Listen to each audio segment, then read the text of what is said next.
We're all aware that tomorrow is Memorial Day, and it's actually going to be celebrated on Memorial Day. That's an oddity. I'm glad about that. I wish they never changed that in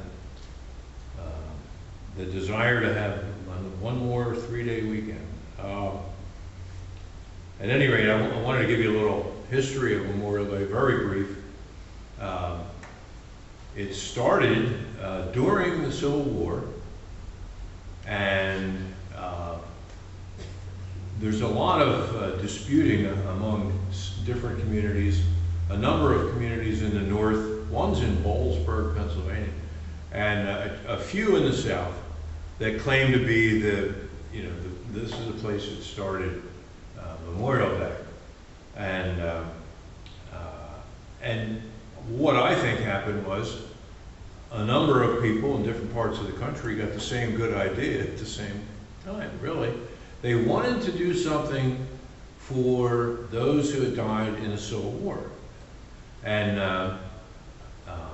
actually the Daughters of the Confederacy in Savannah, Georgia have probably the best claim to saying that they started it all, but that's my opinion. But what they did was they wanted to go out and decorate the graves. And originally, Memorial Day was called Decoration Day. In fact, my grandmother, born in 1890, always referred to it as Decoration Day. And I knew to translate that into Memorial. Oh, she means Memorial. And, but anyway, but the interesting thing about Memorial Day and communion is that it's a nice fit in terms of the subject of sacrifice. And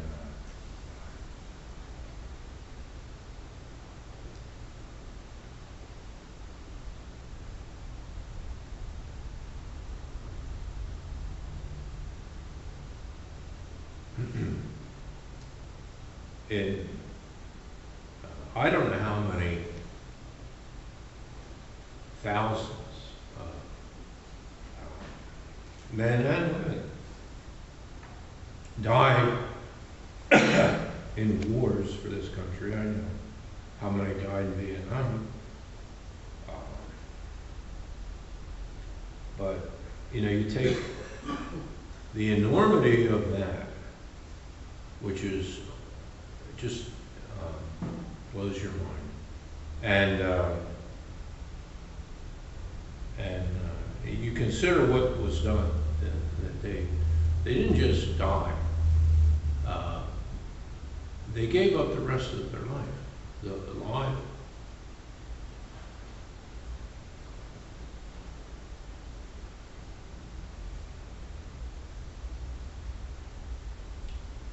I didn't want to get this way.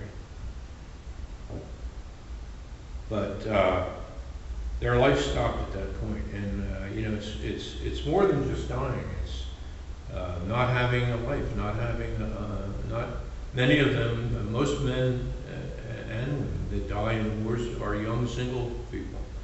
They never had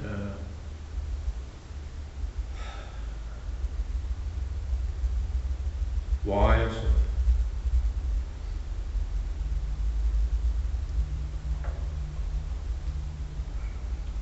At any rate,